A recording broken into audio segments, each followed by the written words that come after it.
I've always been a man who believes in structure and discipline, both at work and at home. My job keeps me busy, but I've ensured my family has everything they need. We live in a beautiful home, drive high-end cars, and my wife, Emma, has more designer clothes than she could possibly wear. Our daughter, Sophia, is surrounded by the best toys money can buy. I've worked hard to build this life, and I won't let anything threaten it. For nearly 12 years, Emma and I have had a good marriage. Sure, no relationship is without its challenges, but we made it work. Lately, though, something has shifted. Emma has been acting differently, less engaged, more distant. She's quick to criticize, often over trivial things, which isn't like her at all. When I asked if something was bothering her, she brushed it off, saying she was just tired or had a rough day. That kind of excuse doesn't fly with me. I don't let problems fester, and I don't appreciate evasion. As weeks turned into months, her cold behavior became not only noticeable, but unacceptable. A relationship runs on respect, and I wasn't about to let mine turn into a guessing game. Her attitude wasn't the only thing that changed. Intimacy between us, something I've always prioritized, started to dwindle. I've made sure to keep our connection alive, doing things like surprising her with flowers or planning special nights. But recently, those efforts were met with indifference. A thank you here, a dismissive smile there, like my gestures meant nothing. When she did agree to be close, it was as if she were doing me a favor. That's not how this works. I won't tolerate being ignored in my own home. I've never been one to sit back while someone undermines what I've built. If something's wrong, I address it head on. But no matter how many times I tried to get Emma to open up, she clung to her tired excuses. It was obvious she wasn't being honest with me. That's when I began connecting the dots. I've always trusted Emma, but her recent behavior started raising questions. Could she be hiding something? The idea of her cheating wasn't one I entertained lightly, but as I replayed her actions, it became harder to dismiss. The distance, the criticism, the sudden change in how she handled herself. It all fit a pattern I couldn't ignore. I began looking for answers. I educated myself on the common signs of infidelity, sudden changes in attitude, unexplained absences, and shifts in appearance. I hadn't noticed Emma dressing differently when I saw her. But who knows how she looks when I'm not around? Her schedule had also become vague. She always seemed to be running errands. But where? For what? I considered hiring a private investigator, but decided it wasn't necessary yet. I'm a resourceful man, and I trust my ability to uncover the truth. I started by keeping a closer eye on her routine. I'd call the house during the day to see if she was home. Sometimes she was, other times she wasn't. Her answers about her whereabouts didn't always line up with what I observed. Taking things a step further, I installed a surveillance camera discreetly under the garage eaves.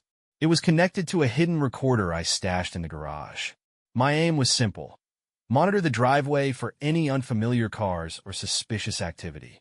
Over 2 weeks, nothing out of the ordinary showed up on the footage, but her movements still didn't add up. I caught her leaving the house a few times when she claimed she stayed home all day. Her trips were brief, too short for typical errands, but too frequent to be routine. Something was off, and I wasn't going to ignore it. Whatever she thought she was hiding, I intended to find out. Although her outings seemed minor and short, they left an impression. If there was a boyfriend in the picture, his ability to conduct a rendezvous in such a small window of time would be remarkable. On the surface, her errands could have been trivial and easily dismissed, but to me, they were breadcrumbs leading to something bigger. While I had no concrete evidence yet, my suspicions were sharpening. Her continued irritability and our growing physical distance only fueled my determination to uncover the truth. As our 12th anniversary approached, I decided to use the occasion as a way to reset the tone of our marriage, or at least test the waters. We hadn't gone out for a proper evening of dinner and dancing in quite some time, so I planned a night that would allow us to reconnect. We arranged for Sophia to spend the evening with my parents, ensuring we had no distractions. I booked a table at Plato's, a restaurant Emma had always loved. The evening began smoothly enough. Emma seemed tense at first, but as the night progressed and the wine flowed, she started to loosen up. Our conversation became light, even flirtatious. It reminded me of the early days of our relationship when we couldn't get enough of each other's company. After dinner, Emma seemed eager to extend the evening. She suggested going dancing, a shared passion that had brought us closer when we first met. Although I proposed checking out a new club I'd heard about, she insisted on visiting our usual spot, a cozy venue with romantic lighting and a more mature crowd. She managed to convince me, though I couldn't help but wonder why she was so adamant. We secured a private table, ordered drinks, and spent the next hour on the dance floor, moving together like we used to. For a brief moment, it felt like old times, but then the cracks began to show. After an hour of dancing, we returned to our table for a break. As I settled into my chair, Emma excused herself to the restroom. I watched her as she walked away, her figure effortlessly catching the attention of those around her. That's when I noticed him, a man sitting alone at a corner table on the opposite side of the dance floor. His eyes were locked on her, and he wasn't subtle about it. At first, I dismissed him as just another guy admiring a beautiful woman. But then I noticed something unsettling. When Emma glanced in his direction, it wasn't a passing look. It was brief but deliberate, like an acknowledgement. The moment lingered in my mind. Did they know each other? Was this just a coincidence? Or was there more to the story? When she returned to the table, my unease grew. The man continued to sit there, his gaze unwavering. Emma, too, seemed different, slightly restless. Then, as if to fan the flames, she asked me to fetch her a fresh glass of wine, claiming hers had gone stale. Normally, I wouldn't think twice about such a request, but something about it felt calculated. I didn't like the idea of leaving her alone, not with that man still seated nearby. Instead of heading to the bar, I flagged down a waitress and ordered the drink from our table. Emma's reaction caught my attention, a fleeting look of disappointment. It was subtle, but it didn't go unnoticed. Was she expecting me to leave her alone, even for just a moment? My instincts told me to stay put. When the drink arrived, I decided to address the elephant in the room. "Do you know that guy over there?" I asked, gesturing discreetly toward the man in the corner. Emma's eyes widened slightly, a flicker of panic she tried to mask. Her answer came too quickly, her tone too defensive. "No," she said. "Why would I know him?" Her response didn't convince me. "I saw the way you looked at him," I said calmly but firmly. "It's a simple question, Emma. Do you know him or not?"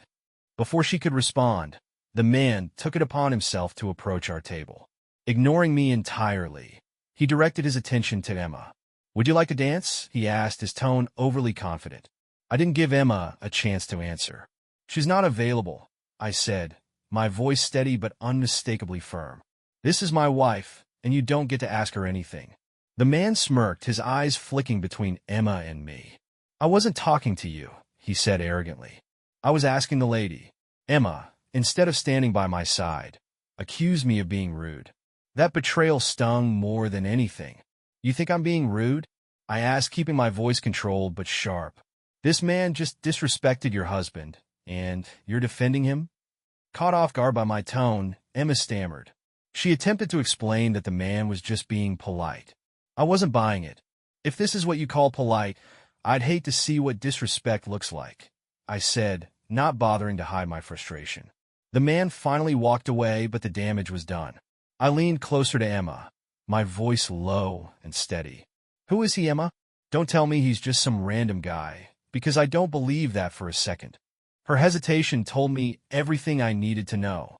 Without acknowledging me, the man's audacity bordered on outright disrespect. His smug demeanor told me he thought he could do as he pleased, but I wasn't about to tolerate it. As he opened his mouth to say something, I cut him off with a sharp look and a firm tone. "I don't need your input. Move along." Turning my attention back to Emma, I laid it out plainly. "If he had the decency to ask me if I was okay with it, I might have considered letting you dance with him. But now? Absolutely not."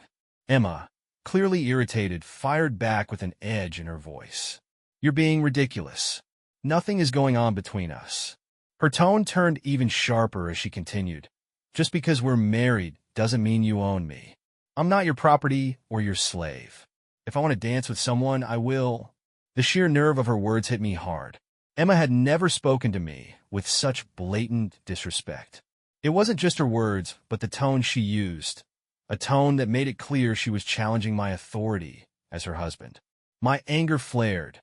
and any hope I had for a romantic evening vanished in that moment. Still, I clenched my jaw and forced myself to remain composed. "You're forgetting something important," I said in a measured voice, trying to rein in my frustration. "Tonight isn't about you or him. It's about us. It's our anniversary, Emma. I came here to spend time with my wife, not watch her parade around with some stranger. If you think that's what fun looks like, you're sorely mistaken." Her expression softened slightly, and she shifted to a sweeter tone. "I just wanted to have a little fun tonight," she said almost coyly. "So did I shot back. "Fun with you. Not watching you disrespect me in front of another man." I sighed and leaned in closer. "Look, I don't own you, and I'm not going to physically stop you. If you want to dance with him, go ahead. But understand this. If you make that choice, he'd better be prepared to take you home, because I won't be here when you come back." Emma's eyes locked with mine, and for a moment, I saw the gears turning in her head. She was angry, but I could tell my words had struck a chord. Even after 12 years, I could read her like an open book, and her hesitation spoke volumes. Yet, to my surprise, she snapped back with a defiant glare. "Fine, I'll dance with him, and we'll talk about it later." The man, who had been standing there smugly the entire time, extended his hand to her. To my disbelief, she took it without so much as a glance in my direction. They walked to the dance floor together, and in that moment, I realized she had made her choice. I didn't wait to see them dance. I stood up, left the table, and walked out of the club without looking back. If Emma thought she could humiliate me in public and expect me to tolerate it, she was sorely mistaken. My pride wasn't something I was willing to compromise. Not for her, not for anyone. About 8 blocks away, my phone rang. It was Emma. Her tone was no longer defiant. It was apologetic, almost pleading. "Where are you?" she asked, her voice laced with uncertainty. "On my way home," I replied curtly. "I'm packing a bag." "What? Why? Where are you going?" she asked, panic creeping into her voice. "I don't know yet," I said. "But I'm leaving. I've had enough of this." Emma tried to reason with me, insisting it was just one lousy dance and accusing me of overreacting. "Are you really going to throw away 12 years of marriage over a dance?" she demanded. "This isn't about the dance," I replied coldly. "It's about respect, something you clearly don't have for me. You've been distant, disengaged, and moody for weeks. Tonight was supposed to be about fixing that, but instead, you've made it clear where I stand." Her voice softened as she denied any wrongdoing. "I love you, and I respect you," she said, almost tearfully. "If that were true," I countered, "we wouldn't be having this conversation. You've been cold for weeks, and tonight you crossed a line. That man treated me with the kind of disrespect that only someone involved with a married woman would dare to show." Emma fell silent, but I could hear her breathing on the other end of the line. Finally, she spoke. "I'm sorry. I shouldn't have acted that way. I shouldn't have danced with him. It didn't mean anything, I swear." "That's not good enough," I said firmly. "I told you what would happen if you danced with him, and now I'm following through." She begged me to come back, saying she'd grab a cab and meet me at home. "Please don't leave. Let's talk this out." "I warned you, Emma," I said. "If you want to dance with him, then he could take you home. I'll be gone by the time you get there." As I hung up, I pulled into the driveway and went upstairs to pack a bag. I was out of the house in under 15 minutes. On the way out, I couldn't help but wonder whether Emma would actually call a cab, or if her new dance partner would be the one to bring her home. I drove a block away, parked, and turned off my lights, waiting to see what Emma would do. About 15 minutes later, a yellow cab pulled into the driveway, and Emma stepped out, rushing into the house. That was all the confirmation I needed. I started my car and headed straight for a motel. Not long after, my phone started ringing, Emma's name flashing on the screen. I turned it off without hesitation. At that moment, I still didn't have proof of infidelity, but my suspicions were no longer just fleeting thoughts. They were firmly planted in my mind. The way she had acted at the club, the look she exchanged with that man, and her willingness to dismiss my feelings all pointed to one thing. They knew each other. The next morning, I decided it was time to take action. I flipped through the yellow pages and found a private investigator with the most professional-looking ad. After a quick call, I visited his office, handed over a retainer, and explained the situation in detail. It was time to find out the truth once and for all. Feeling slightly more in control, I headed to work. As I walked into the office, my secretary, Tracy, informed me that Emma had called nearly 20 times already. She sounded upset, Tracy said, looking concerned. She asked that you call her back immediately. She's upset because she knows I'm serious. I replied, my tone firm. If she calls again, let her know I'm not available. And if she shows up here, don't let her in. Tracy nodded, though I could tell she was holding back questions. I had no intention of discussing my marriage with my staff, so I left it at that and got to work. Still, I couldn't shake the feeling that Emma was unraveling. If the private investigator was right, and she wasn't cheating, her guilt over how she had treated me might be pushing her to desperation. But if she was cheating, she might be scrambling to cover her tracks. Either way, I was prepared to wait it out. Later that afternoon, our neighbor Andrea called. I expected it to be about Emma, and I was right. Andrea wasted no time getting to the point. Emma's been trying so hard to apologize, she began. She told me you're not talking to her. Is that true? That's right, I replied. We don't have anything to talk about right now. Andrea sighed, clearly uncomfortable. She's a wreck, you know. She denies cheating, by the way. She says nothing happened with that man at the club. I think you might be jumping to conclusions. I wasn't about to let Andrea sway me. Did she tell you how she blatantly ignored me to dance with him? I asked. Or how she exchanged glances with him before he walked over to our table, acting like I didn't exist? Andrea hesitated before responding. She mentioned it, but she insists it was nothing. She knows she messed up, though. She told me she regrets how she acted. Regret doesn't erase disrespect, I said flatly. I don't buy her excuses. She's been acting strange for months, and I'm not willing to dismiss that as a coincidence. Andrea paused, then tried again. I've known Emma for years, and I've never seen any signs that she's cheating. Please, talk to her. Avoiding her won't solve anything. Maybe not, I admitted, but I need time to think. Let her know I'll call her in a couple of weeks. Andrea reluctantly agreed, promising to relay the message. After we hung up, I found myself mulling over her words. Could I trust Andrea's perspective? Or was she simply repeating what Emma wanted her to believe? Over the next 2 weeks, I waited impatiently for updates from the investigator.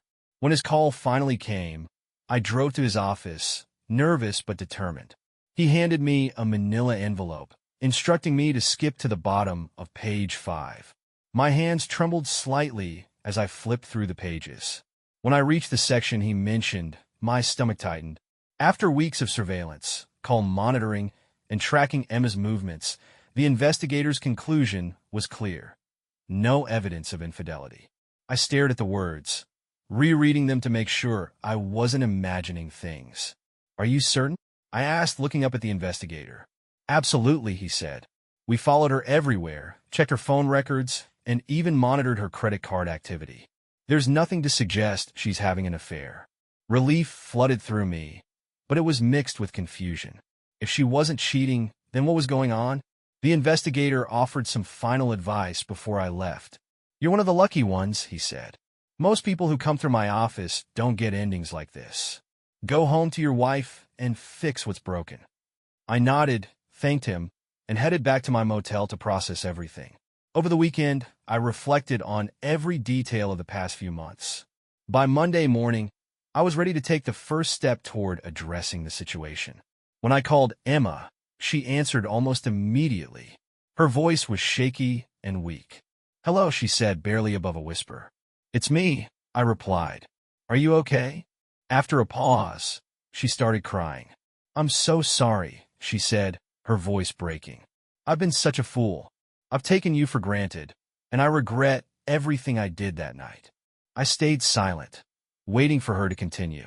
She admitted that she had acted out of frustration and selfishness, and though she exchanged glances with the man at the club, it meant nothing. I love you, she said. I respect you. I just got caught up in my own stupidity, and I don't know how to fix this. Emma's plea for another chance caught me off guard. After everything that had happened, her sudden change in tone was unexpected, especially considering the defiant attitude she had shown at the club. She sounded genuinely remorseful, but I wasn't about to let my guard down just yet. When I didn't respond right away, she jumped to conclusions. "You're not coming back, are you?" she asked, her voice trembling. "Yes, I am," I replied firmly, but I made sure to clarify my stance. "This isn't a clean slate. If I come back, it's on a trial basis. I want the Emma I fell in love with and married, not the one I've been dealing with for the past 2 months." "I'm still here," she insisted. "The woman you fell in love with is right here, waiting for you." I wasn't convinced. "You'll need to prove that to me," I said, my tone unyielding. "You've been moody, distant, and disrespectful. That's not the woman I married." There was a pause on her end before she spoke again, softer this time. "I know I've been awful, and I'm sorry. I hate what I've done to you, and I'm terrified of losing you." I told her I'd be coming home that night after work to talk things through, but only because I wanted to see if she truly meant what she was saying.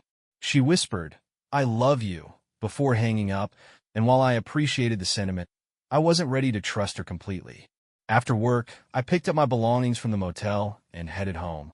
As soon as I walked through the door, Sophia came barreling toward me, nearly knocking me off my feet with her enthusiastic hug.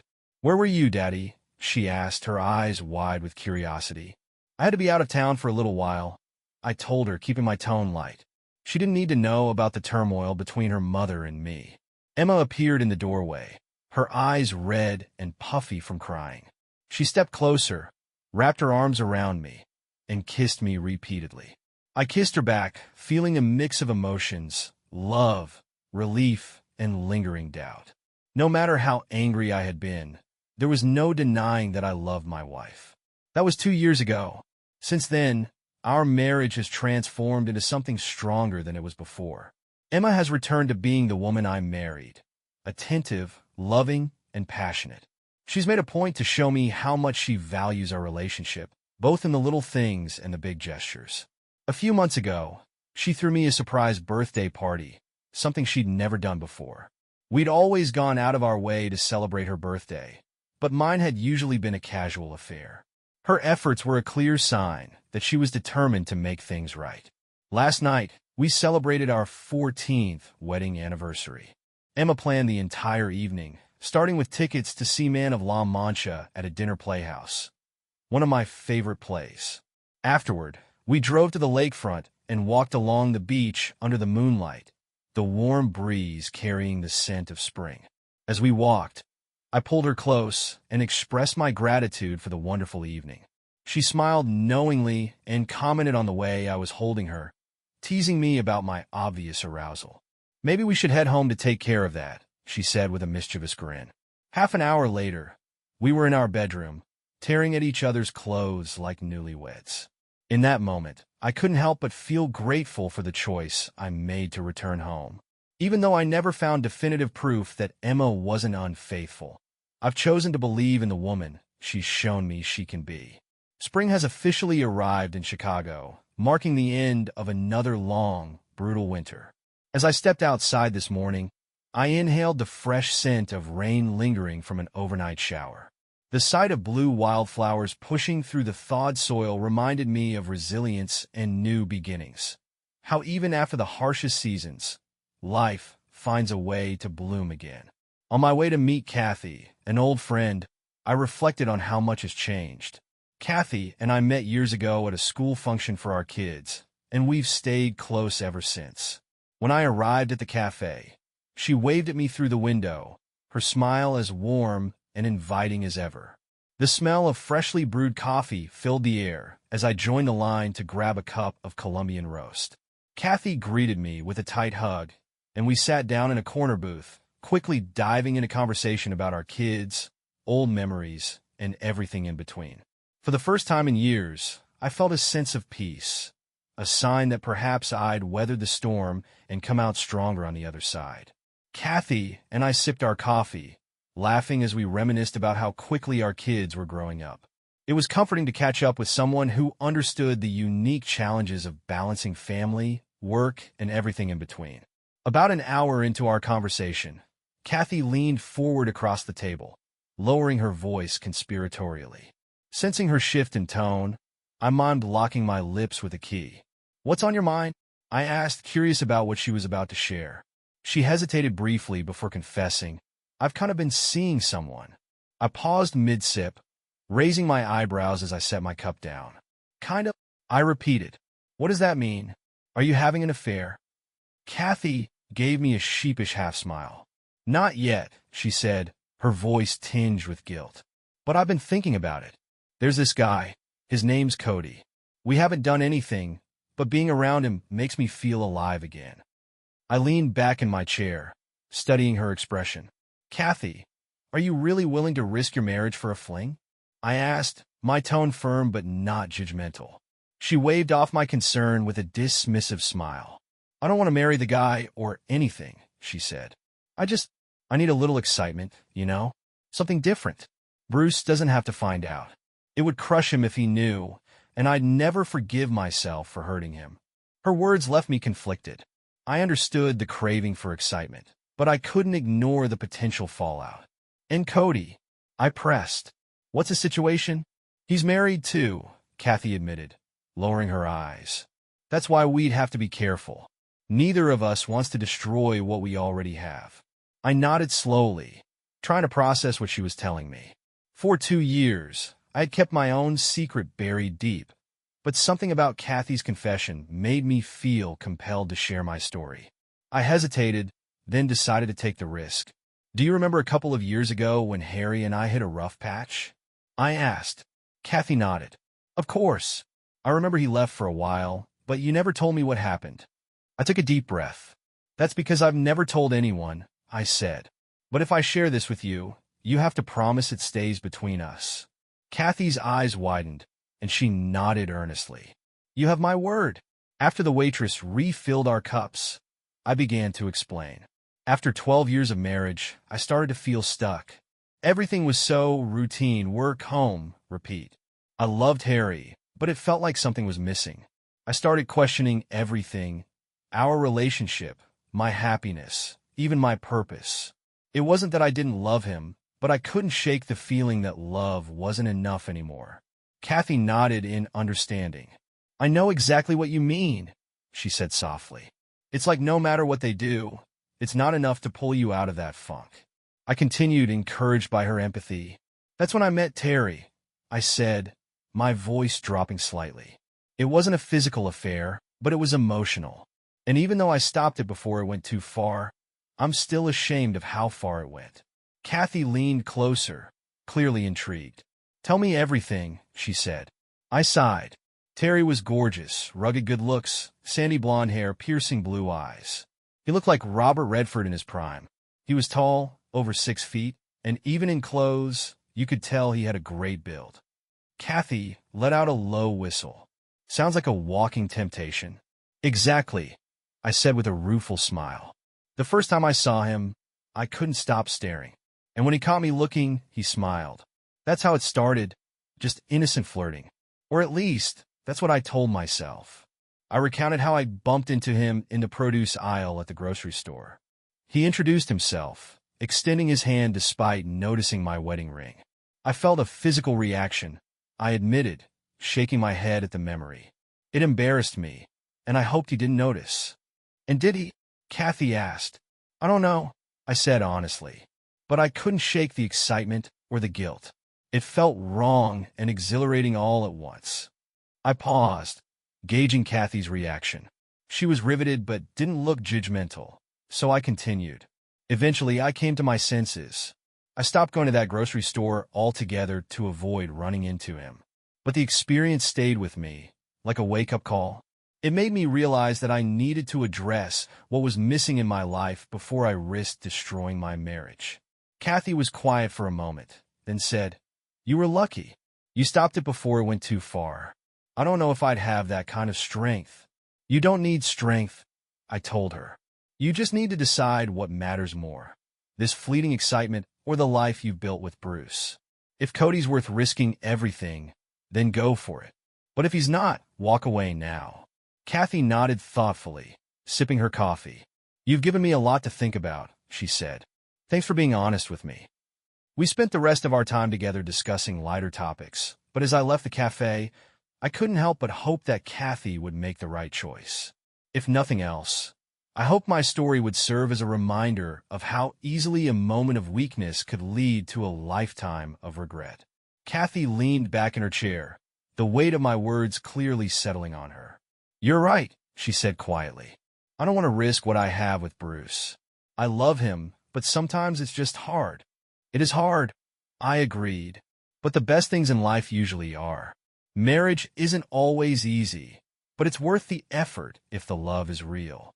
That fleeting excitement, it burns out fast. What you have with Bruce, that's what lasts." Kathy nodded, though her expression was pensive. "You've given me a lot to think about," she admitted, her voice softer than before. We shifted the conversation to lighter topics, talking about our kids, shared memories, and upcoming events. By the time we hugged goodbye outside the cafe, Kathy looked more at ease, though her eyes still carried a hint of reflection. On the drive home, I couldn't help but replay the conversation in my head. Sharing my story with Kathy had been cathartic in a way I hadn't expected. It reminded me of how far Harry and I had come since that difficult chapter in our marriage, and how much we'd overcome together. When I walked through the door, Jennifer ran to greet me, her face lighting up as she threw her arms around my waist. "Mommy, you're back." I smiled and kissed the top of her head, marveling at how quickly she was growing up. "Of course I am, sweetheart. I wouldn't miss this for the world."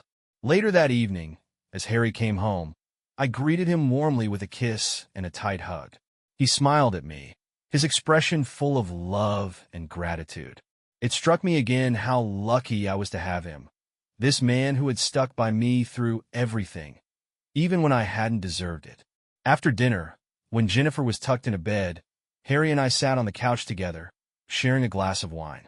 I leaned against his shoulder, feeling a sense of peace wash over me. "What's on your mind?" he asked, his voice low and comforting.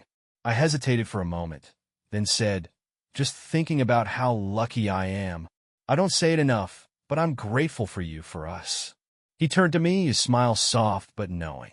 "We've been through a lot, haven't we?" I nodded, tears welling in my eyes. "More than most, but we're still here. And we always will be," he said, wrapping his arm around me. As I rested my head against his chest, I felt an overwhelming sense of contentment. The mistakes of the past were just that, mistakes. What mattered was the life we'd built together, the family we'd created, and the love that had endured despite everything. That night, as I lay in bed next to Harry, I couldn't stop thinking about how close I had come to losing it all. It wasn't a comforting thought, but it was a reminder to cherish what I had and never take it for granted again.